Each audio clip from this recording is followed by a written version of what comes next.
Assalamualaikum warahmatullahi wabarakatuh dan selamat sejahtera.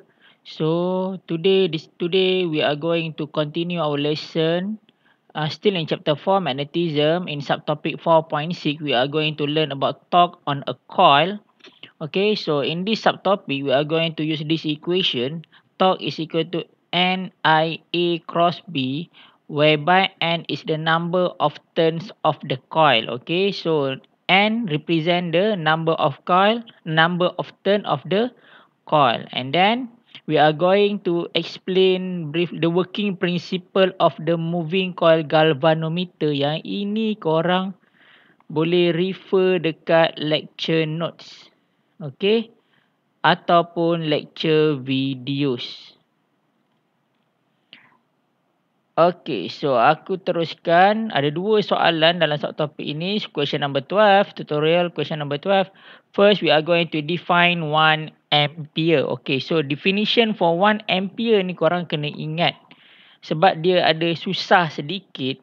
So, definition of 1 ampere is defined as the current of magnitude, as the current which when flowing through two infinitely long parallel, straight and thin wires separated 1 meter apart in vacuum produce the force of 2 times 10 to the power of negative 7 Newton on each meter of wire. Alright, so this is the definition for 1 ampere. Susah sedikit. Okay, so soalan macam ini dia akan keluar dalam paper 1. Okay, paper 1. Oh, ataupun dalam kes korang sekarang dia akan keluar dalam UPS. Alright, so tak ada masalah, dia tak keluar dalam final exam lah. Tapi ini adalah antara definition yang paling susah dalam fizik semester 2. Okay, the definition of 1 ampere. Okay, so korang kena ingatlah yang ini. Kan, so dia panjang sikit. So definition yang agak complicated. So B, okay, so kita pergi dekat solving problem. Figure 9 shows a uniform rectangular coil, total mass of 200 gram. Okay, so mass dia adalah 200 gram and the dimension of 0.5. Ini dia punya area. Okay, area. Remember dia punya formula adalah torque is equals to NIA cross B.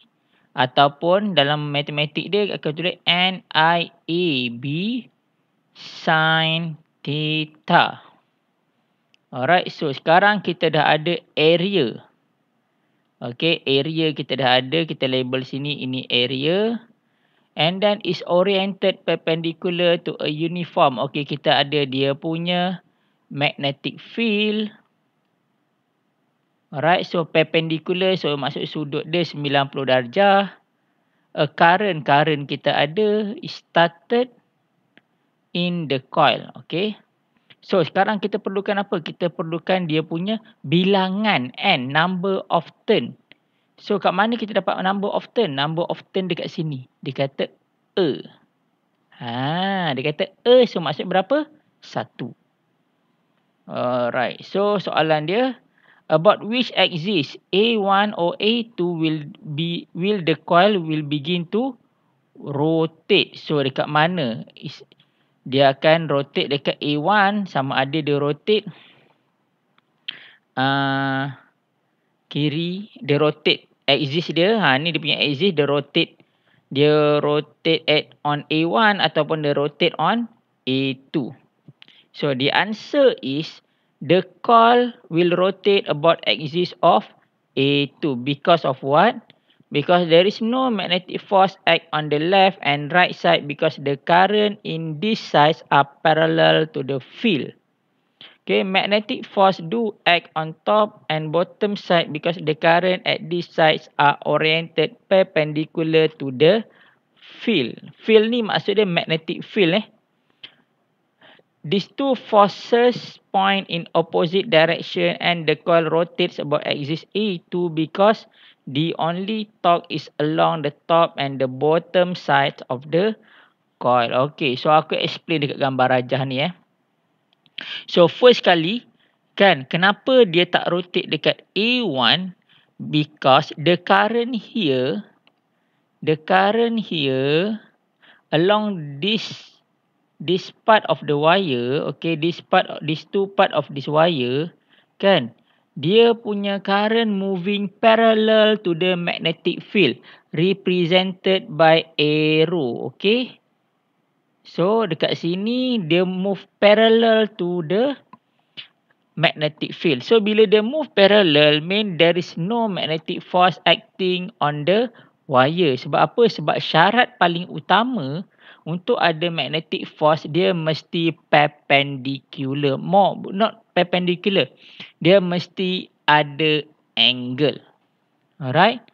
Sekurang-kurang dia mesti ada angle between magnetic field and current. Dia mesti ada angle. Kalau tak ada angle, maksudnya dia tak ada force. Okay. So, sekarang dalam kes dia parallel. Parallel maksudnya the angle is 0. So, bila 0 maksudnya there is no force acting on the wire at all.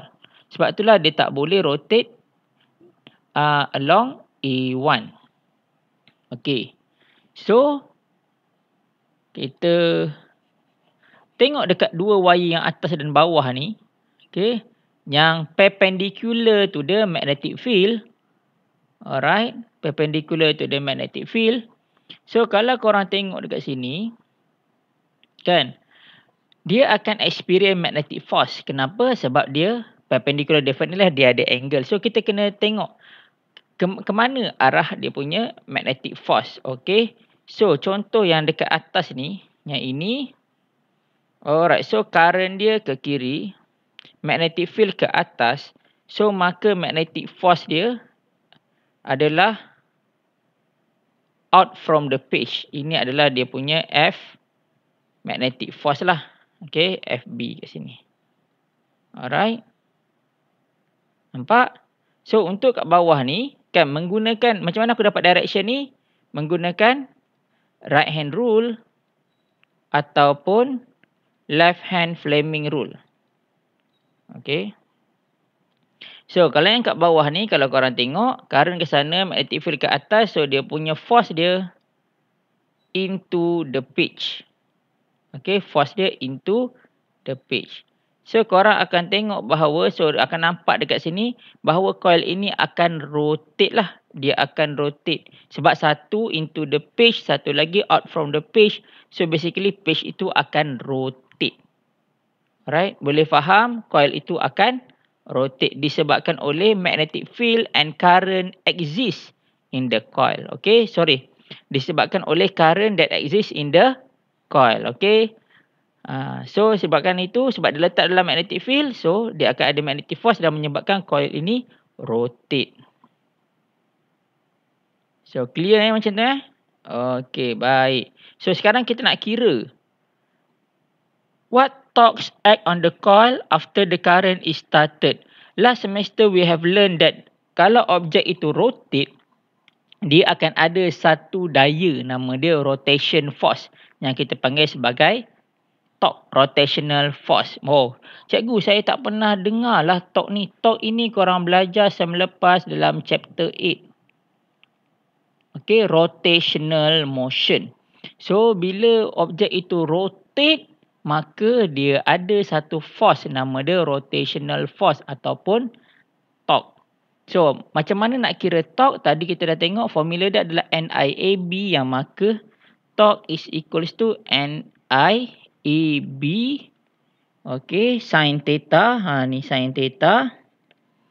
So, substitute sahaja masuk dalam nilai semua ni. Okay, kat sini dia tulis IAB saja. Kenapa? Sebab dia punya N dia sama dengan 1. Okay. Theta dia sama dengan 90 darjah. So, dapatlah macam ini. So, dapat jawapan. Alhamdulillah selesai.